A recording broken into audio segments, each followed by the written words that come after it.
से 60,000 से 14 लाख रुपए 40 दिन में स्कैल्पिंग करके बनाए थे मैंने, पूरा P&L डाला हुआ है। और ये आज आया तो किसी ने बोला सेलिंग अच्छी है, अब सेलिंग में लगता है कैपिटल, तो बोला यार वो तो मेरे काम की चीज नहीं है, बाइंग ही करता हूँ।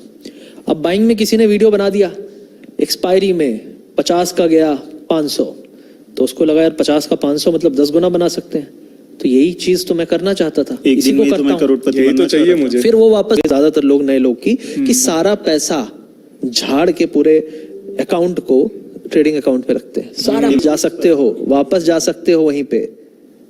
तो इसके लिए भी मैं कुछ चीजें करता हूँ मनी मैनेजमेंट की, जो मुझे थोड़ा सा बचा के रखती है मार्केट में, क्योंकि मार्केट में आप क्योंकि उसको देख के ना मुझे रियलाइज होता है कि कहाँ से आया हूँ। मेरा लो ट्रेडिंग के लिए मैंने एक final nail on the coffin जो कह रहा हूँ मैं, मेरा EMI बढ़ के 85,000 अटेम्प्ट मारा कि यार कुछ तो करना पड़ेगा इससे पहले कि ये चीज आउट ऑफ कंट्रोल हो, घर पे बता नहीं सकते, let's try one more time. लेकिन गलत नहीं, अब जब मैंने ट्राई किया तो तुम टॉप का 2% छोड़ दो ना यार, नहीं मैं तो टॉप पकड़ूंगा, जो टॉप नहीं छोड़ पाता ना वो बॉटम पे ही निकलता है। ये मार्केट का कि मतलब यार सिर्फ मैं कमाऊं और कोई ना कमाए। वो जो आपने कहा था वो उसी से आता है कि यार मैंने वो क्या था, ठीक है, जितना वो स्कूटी का कीमत है, मैं भी एक बड़ा डायलॉग मार देता हूँ, जितना स्कूटी का कीमत है उतना मेरा डेली का ब्रोकरेज और चार्जेस देता हूँ नहीं वो नहीं जाता, नहीं जाता, वो फिर आएगा। लेकिन जब वो दोबारा आएगा ना, आप उतनी बड़ी गलती नहीं कर रहे हो, उससे छोटी कर रहे हो, तो आप सुधर इम्प्रूव कर रहे हो। It's all about continuous improvement trading का। सिंपल सी बात है, इमोशन। और मेरे वॉल्यूम देखे हैं लोगों ने, मैंने ट्रेडर कार्निवाल में रिसेंटली में दिखाया था मेरा कितने ट्रेड्स थे, क्या था वॉल्यूम था, कितने चार्जेस और ये सब दिए थे। लेकिन point is not that, point is कि आपको कोई तो ऐसी चीज हो जो रिमाइंड करती रहे कि आप कहाँ से आए थे। भूलना मत, वापस पूरा पैसा लेके कई लोग करते हैं, ये सारा पैसा लगा रखा है, मैं तो सिर्फ अपने कैपिटल के 5% से ट्रेड करता हूँ। लेकिन सारा कैपिटल तो ट्रेडिंग अकाउंट के अंदर है, अगर ब्रोकर चला गया तो भाई हुआ है ना, ऐसा तो नहीं है कि पहले नहीं हुआ है। अगर अंदर कोई ऐसा ग्लिच हो गया जिसके कारण आपकी ट्रेड पूरी यहाँ वहां चली जाए, कोई मार्केट क्रैश हो जाए जिसमें आपका 20 रुपए का बेचा हुआ कॉल या पुट 2000 चला जाए, कैपिटल तोड़ेगा ना, तो कैसे कह सकते हो मैं बहुत सेफ हूँ। और ये जो हमने बात भी की अभी कि जो नए नए इन्फ्लुएंसर्स आए हैं उनका ये बहुत कहना है कि FD में तो इंटरेस्ट है नहीं, रियल एस्टेट में तो आप जाने का कोई फायदा है नहीं, इक्विटी फॉरएवर 100% इक्विटी, 100% इक्विटी में जाओ। कितना खतरनाक हो सकता है ये, मतलब सोचते भी नहीं है बात करने से पहले। ये लोग बुक ज्यादा पढ़ लिए हैं वॉरेन बफेट की, और इसीलिए थोड़ा सा रिएक्शन है, केमिकल लोचा है। मेरा मानना ये है कि प्रैक्टिकली रियलिस्टिकली आप सारा का सारा पैसा इक्विटी मार्केट में मत डालो। आपके टोटल वेल्थ का 25% होना चाहिए इक्विटी में, जो कि रिस्की एसेट है। Equity is a risky asset, safe नहीं है। कौन बोल दिया कि इक्विटी में लॉन्ग टर्म इन्वेस्टमेंट सेफ है? नहीं, सेफ नहीं है। लॉन्ग टर्म इन्वेस्टमेंट हो सकता है, अगर वो भी हो सकता है तो ब्रोकर सेफ नहीं, पर आपके और आपके इमोशंस भी तो ड्राइव कर रहे हैं। मूविंग पार्ट्स काफी ज्यादा है, बहुत ज्यादा है। अब जब सारा पैसा अंदर है उसमें भी सारे पैसे की ट्रेड लेनी है। पॉइंट यहाँ पे ये था, तो मैंने सोचा कि थोड़ा सा मैं इक्विटी ले लेता हूँ। लेकिन अगर आपके अंदर कंट्रोल नहीं है, इक्विटी को बेच के फिर से ट्रेड करने लगोगे, जो मैंने किया, ये भी एक गलती करता हूँ। फिर मैंने सोचा कि आधे की इक्विटी आधा पे आउट कैश, तो थोड़ा सा मुझे बेटर रिजल्ट मिले, क्योंकि मैं आधा ही बेच सकता हूँ, आधा तो कैश में है, और जब मन होगा ट्रांसफर, क्रेडिट डेबिट चलता रहता है, हाथों में खुजली होने लगती है। तो वो चीज कैसे कंट्रोल करोगे? इसमें एक मेरी मम्मी काफी अच्छी चीज कहती है कि जब ज्यादा पैसा आ जाए ना तो उसको ऐसे जगह पे पार्क करो जहाँ से निकालना बहुत मुश्किल हो। ये होती है, पढ़े लिखों की बातें बताता हूँ, रेंटल जितनी होती है उतनी होती है। लेकिन भाई विप्रो आधा हो चुका है, TCS 60% गिर चुका है, क्या बात कर रहे हो? मतलब लिटरली जमीन गिरी क्या, फ्लैट भी नहीं गिरा होगा, और रेंट तो आ रहा है ना हर महीने। ब्लू चिप है, ब्लूएस्ट ऑफ ब्लू चिप, जिस पे भरोसा आंख बंद कर, वो भी गिर गए 50-60%। 60% किसी के 100 करोड़ की अगर चीज गिर जाए तो वो बचती कितनी है यार? 40 करोड़। अच्छा, इसमें और एक रहता है कि यार गिर गए, पर उसके पहले एक नेक लाइन होती है, ठीक है, किसी भी ट्रेंड की एक नेक लाइन होती है जहां से सपोर्ट ला सकते हैं। विप्रो में मैं एग्जांपल दूं, 530 के आसपास लेवल था, मुझे याद है क्योंकि उस टाइम पे हमने चीख के इंडेक्स कम से कम 25% गिरेगा, इंडेक्स गिरेगा, स्टॉक का तो नहीं पता, और ही गिरेंगे। वहां से हुआ, रीजन क्या था? कुछ और था, लेकिन गिरा। पॉइंट इसकी जब भी ऐसा यूफोरिया फेज आएगा ना, आपको अंदेशा हो जाएगा, क्योंकि आप मार्केट में इतने साल से हो, लेकिन लोग आपकी बात नहीं मानेंगे, क्योंकि उस टाइम इतना मजा आ रहा होगा उनको ना, बस वो मजा लेते रह जाते हैं और फिर भागता निकल हुआ नहीं देख पाते। के और इस बात में मजा पता है आया। मैं पर्सनली फील करता हूँ कि जो यूट्यूब की हमारी जर्नी रही है पिछले 2 साल की, एक बहुत बड़ा एडवांटेज हमें ये मिल गया है कि हमें यूफोरिया तो दिख जाता है स्टॉक में और पब्लिक दिख जाती है कि स्टॉक में 2-3 साल पीएसयू बैंक्स को भूल जाओ। भूल जाओ। 2-3 साल में एक बार वो जागते हैं, होता है। 40-50% कमाओ और फेंक दो उनको। सरकारी कंपनी का यही है। तो ये सब कैसे आता है? एक्सपीरियंस से, देख के, ऑब्जर्वेशन से। 90% लोग जो पैसे नहीं बनाते हैं उसका प्रॉब्लम यही है, सर बताओ क्या करना है, जल्दी बताओ, घुसे, बाय करें या सेल करें, निकले या एक्शन लेने की जल्दबाजी बस होती है। नहीं, बस एक्शन ही बताओ। हाँ, रिएक्शन, रीजंस हाँ, कुछ नहीं reason चाहिए। नहीं और ये मत बताओ कि उस एक्शन के बाद करना क्या है, ये और उस कुछ मत एक्शन के बताओ। बाद गलत भी मत होना तुम गलती से। हाँ, बात करके बैठते हैं लोगों के साथ, थोड़ा सा जानते हैं, समझते हैं उनको। वहां पे काफी लोग बोलते हैं कि सर अब जो था मैंने लगा दिया है, अब आप पे है। अब आपके भरोसे है। मैंने कहा भाई मैं पूरा पैसा मैं अपने भरोसे नहीं रखता क्या हूँ। बात है? जीऊंगा तो आपके आपको भरोसे। दुआएं और मरूंगा तो और सारा वो पाप ये नहीं आपका। समझ पाते कि वो जब ये लाइन बोल रहे हैं हमारे ऊपर कितना प्रेशर डाल रहे हैं। Yes yes. और हमें भी अगर वो प्रेशर फील ना कराएं तो हम भी ज्यादा बेटर परफॉर्म करें। परफॉर्मेंस प्रेशर तो हमेशा मेरा मानना यही है कि जो चीजें हैं ना, लोगों को बहुत समझदार इस चीज में बनना है। वो क्या कर रहे हैं मैटर नहीं करता, क्या ना करें वो लिख लें और वो ना करें। अगर वो नहीं किया ना 4-5 चीजें तो वो जरूर अच्छा रिजल्ट। और हम तो उनको सिंपल सा बोलते हैं, अपने आजू बाजू दूसरे रिटेल इन्वेस्टर्स को देखो, जो वो कर रहे हैं वो मत करो। उसी से वही लिस्ट बन जाएगी बहुत बड़ी तुम्हारी। चीज है वो। ये कहाँ से आ जाते हैं तुम लोगों के मन में? ये आता अब कहाँ से? 1800 भी तो टूट गया। क्योंकि एक लेवल के ऊपर जब मार्केट जाने लगता है और मार्केट जब नॉनसेंसिकल तरीके से जाने सीधा लगता है ऊपर जाता है। तभी रिटेलर को लगता है अरे यार अब तो लगता है शुरू हो गई रैली, अब तो जल्दी से एंट्री करो। और यहीं पे बिग मनी निकलता है, यहीं पे यहाँ बड़ा big money पैसा पलटता है। पलटता क्या है, वो चेपता है रिटेल को। चेपता है। हाँ, वो स्टॉक चेपने के लिए तो भगाता है उसको। यही तो मैं बोलता हूँ, बिग मनी तभी कमाएगा जब रिटेलर छोटा मनी गवाएगा। और छोटा मनी बोलता है जो बिग मनी दिखा रहा है। वो मैं मैं ये देखना मानता चाहता हूँ कि बिग मनी डिसाइड करता है कौन सी न्यूज मार्केट में आए, कौन से बड़े बड़े कमेंट्स बुलिश आए, ताकि रिटेलर खरीदना शुरू करे। क्योंकि जब ये बेचेंगे अच्छी बड़ी क्वांटिटी तो कोई तो खरीदने वाला होना चाहिए ना, जो हर रेट पे खरीदे। अपना व्यू तो बेचना है हजारों करोड़। मत सुनो, मेरी भी मत सुनो, किसी की मत सुनो, लेकिन अपना व्यू कैसे बनाओगे? लर्निंग लो प्रॉपर, सीखो, थोड़ा समझो। मेरे से नहीं, किसी से भी, जिसको भी अप्रिशिएट करते हो सीखो। क्योंकि ये 10% 11% पे आना इज ए बिग फाइट। बहुत बड़े बड़े IITian IIM वाले बैठे हैं वो 89% में। और तुम सोच रहे हो कि तुम ऐसे ही आ जाओगे 10 में? बहुत मेहनत लगेगी। और सबसे पहली चीज है कि भेड़ चाल में मत चलना। जो सब करें उस पे शक करो, जो सब करें उस पे शक करो, जो कम करें उसकी तरफ देखो उसकी कि तरफ ऐसा देखो। क्यों है, ऐसा कुछ तो है, ये लोग पागल तो नहीं है ना? तो वो चीज मैं हमेशा फॉलो भी करता हूँ। मेरा हमेशा नजरिया उल्टा ही होता है। और लोग बोलते हैं यार ये हमेशा उल्टी बात करता है, लेकिन मेरी दो कहते हैं हमारे मेंबर्स को कि कोई स्टॉक आपने मान लो शॉर्ट टर्म स्विंग ट्रेड जैसे हम लोग बहुत करते हैं, तो शॉर्ट टर्म ट्रेड के लिए लिया और उसका रिजल्ट आने वाला है, और रिजल्ट के पहले कई बार आपने देखोगे एक हफ्ते में 25-30% स्टॉक हाँ, भाग हाँ, हाँ। और वहां लोग पता है ओवर एक्साइटेड हो जाते हैं कि अच्छा रिजल्ट आने वाला है, वो क्वांटिटी ऐड करते हैं। हम Add कहते हैं करते बेच के काट दो उसको, बिल्कुल, बिल्कुल। क्योंकि रिजल्ट आएगा, रिजल्ट अच्छा भी आएगा पर Perfect। स्टॉक क्रैश होगा। यही चीज, सेल द रूमर, ठीक है, by the news sell the हाँ, by the rumour sell the news. Sell the news.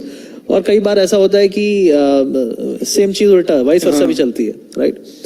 तो ये चीज तो बिल्कुल सही बोल रहे हो कि रिटेलर को अपना खुद का आइडिया, अपने खुद का माइंडसेट और खुद का और थोड़ा सा एक हमेशा ये नजरिया माइंड में रखो कि यार मुझे दिखाया जा रहा है, Yes। जो मैं देख रहा हूँ वो दिखाया जा रहा है। मैं हमेशा ये कहता हूँ ना, अभी सारे लोग बुलिश इसलिए हो रहे हैं क्योंकि बड़े बड़े लोग बड़े बड़े टारगेट की बात करना शुरू कर दिए। और यही सबसे बड़ा मेरे अब लिए इसका एक पता है बहुत अच्छा एग्जांपल है, एसवीबी बैंक का जब क्राइसिस से वहीं पे आ गया जहां पे मैंने बोला था मत जाना। तो उसको सिंपल सी चीज है, पहले तो माइंड में ये अंडरस्टैंडिंग करना है कि जो उठापटक चल रही है उसकी एक्सपेक्टेशन की, इसको काम डाउन करो। और मार्केट में एक ही तरीके से पैसा बनता है, जब आओगे एक लॉट से काम करो। ऑप्शन बाइंग करनी है ऑप्शन बाइंग करो, ऑप्शन सेलिंग करनी है सेलिंग करो। लेकिन नए आदमी के लिए मैं ऑप्शन बाइंग रिकमेंड नहीं करूंगा, क्योंकि उसमें आपका जो एक लॉट का पैसा है वो भी चला जाएगा, मोस्ट प्रोबेबली लॉस हो ही जाएगा यार। Zero क्योंकि हो जब तक जाता तुमने लॉस नहीं देखा तुम्हें पता ही नहीं लॉस होता कैसे। कैसे पता लॉस कैसे होता है? कैसे पता कि अकाउंट ब्लो ऑफ होता है? जब तक आप उड़ाओगे नहीं अकाउंट। लेकिन वो अकाउंट में अगर एक लॉट का पैसा है तो दर्द नहीं होगा। भले आपके पास 1 लाख रुपए बाहर रखे हो, लेकिन एक लॉट का पैसा ही अंदर रखना। अब ये मत करना कि मैंने 50,000 रखे हैं लेकिन ट्रेड एक लॉट से करूंगा। आप बहुत जल्दी उस पूरे 50,000 50,000 कैपिटल से ट्रेड करोगे। मानो मेरी बात, नहीं कंट्रोल कर पाओगे, क्योंकि Revenge जिस दिन trading लॉस और हुआ उन सब चीजों पूरा लगा दोगे। क्योंकि आपको लगेगा एक लॉट का लॉस है, पूरा लगाऊंगा यूं रिकवर। और यहीं से शुरू हो जाएगा वो एक अंधी रेस जिसका कोई अंत नहीं है और जिसके आउटकम आपको पता भी नहीं है। ज़्यादा से ज़्यादा लोगों तक शेयर करेंगे जो देख रहे हैं। ये शुरुआत जो हुई थी ना आपकी ट्रेडिंग में, वो इतनी खराब नहीं थी, लेकिन उस शुरुआती टाइम पे सिर्फ एक काम करना, अगर आपने 10,000 रुपए से ट्रेडिंग करके 2,000 बनाए, 1,000 रुपीज बाहर निकाल लेना और उससे अपनी लाइफ में कुछ खर्च कर देना, जी लेना, खा लेना, पी लेना, कुछ भी कर देना, लेकिन प्रॉफिट बाहर निकाल लेना। अगली बार 2,000 रुपए बने, निकाल लेना। अब बोलोगे 2,000 का लॉस हो गया, क्या करूं मैं? लॉस हो गया तो कैपिटल आपका थोड़ा कम हो गया, घबराओ मत। उसका मतलब ये नहीं कि कुछ डालना है या निकालना है, उस दिन कुछ नहीं करना है, लेकिन अपने लॉस को लिमिट में रखना।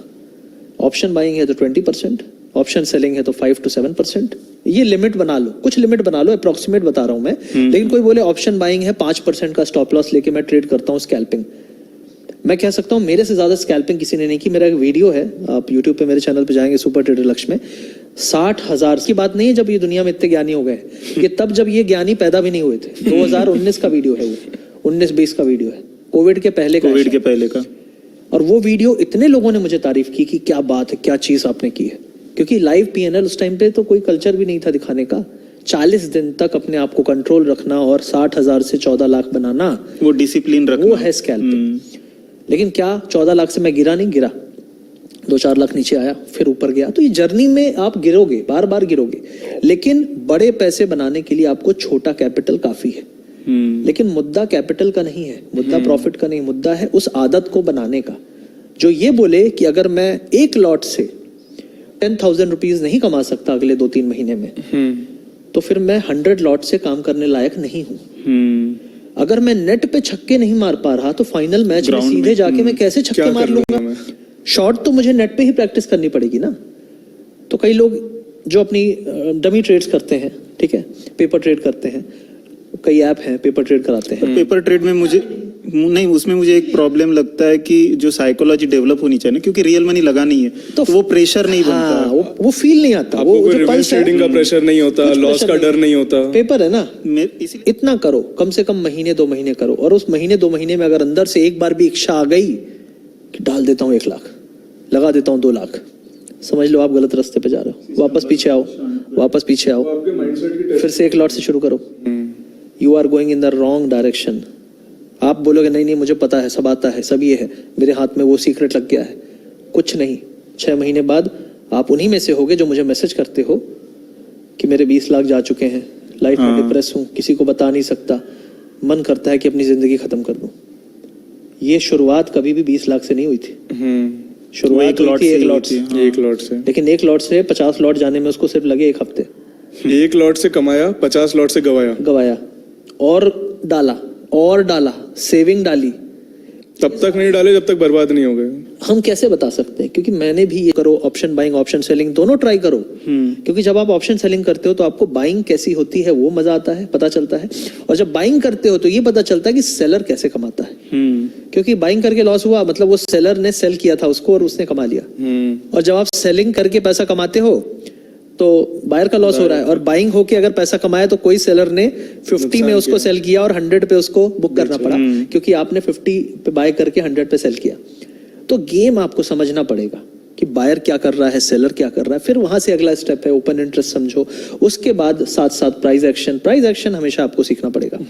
प्राइस कैसा बिहेव करता है, कोई बोलेगा सिंपल भाषा में सपोर्ट रेजिस्टेंस क्या होता है। पाथ ऑफ लीस्ट रेजिस्टेंस पे मार्केट हमेशा जाता है। अगर मार्केट यहाँ से गिरा और गिरने के बाद इस एरिया पे बाउंस होने लगा और इसके नीचे नहीं जा रहा है बहुत देर तक, तो यहाँ से देयर इज अ चांस कि बाउंस होगा। क्योंकि जब नीचे नहीं जा सकता तो ऊपर जाएगा, ऊपर नहीं जा सकता तो नीचे आएगा। तो जो पाथ ऑफ लीस्ट रेजिस्टेंस है उधर जाएगा।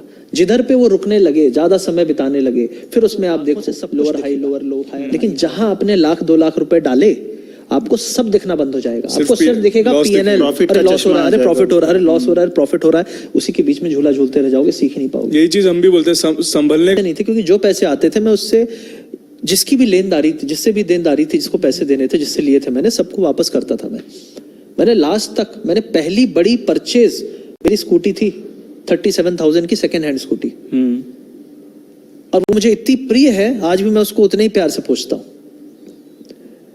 क्यों? कल कहाँ 1.25 की बात करता था मैं, उससे ट्रेड करता था, 25 से कर रहा हूँ, रिजल्ट उतना ही अच्छा आ रहा है। प्रॉब्लम थी कैपिटल में, और यही सबसे इंपॉर्टेंट चीज है। जब मैंने बोला कि नए लोगों को एक लॉट से ट्रेड करना है, नहीं मानोगे तो फिर किसी ना तो किसी को market चिट्ठी सिखा लिखोगे कि मेरे को बचा लो, मैं दलदल में घुस गया हूँ। और दलदल में आप घुसे हो, आप ही बचा सकते हो अपने आप को। खुद ही खुद या फिर निकाल मार्केट सकते हो। छोड़ दो, या फिर बदल जाओ और मार्केट में वापस आओ।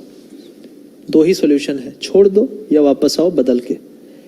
और मैं जो बदलाव किए मैंने यहाँ पे 3 महीनों में, अब बोलोगे यार 10 साल में जो तुमने नहीं सीखा वो अभी सीखा। जो इस महीने में सीखूंगा वो अभी तक नहीं सीखा होगा। जो तुम आज सीखोगे वो तुमने कल तक नहीं सीखा होगा। मार्केट हर दिन सिखा रहा है, क्या करें? छोड़ दें?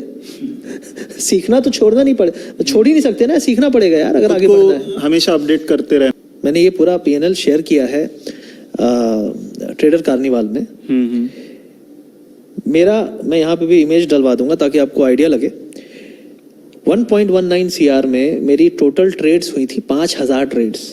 उसमें बहुत बड़ा रोल ग्लिच का था, वरना इतनी ट्रेड नहीं होती। लेकिन ठीक है, मैं मानता हूं जो हुआ मेरे अकाउंट में हुआ, मेरे देखते हुए हुआ, मैं जिम्मेदार हूं। ओके। मैं समझ गया था प्रॉब्लम कहीं कुछ नहीं है। प्रॉब्लम थी कि हम चौथे गियर पे एक टायर पे गाड़ी चला रहे थे। और सर तो फूटना है। हाँ। तो उसको मैंने रिस्क को कम किया, और मैंने सबसे पहले यही चीज की कि मैंने कैपिटल जब 25 लाख किया। अब सोचो क्या हुआ होगा मार्च में।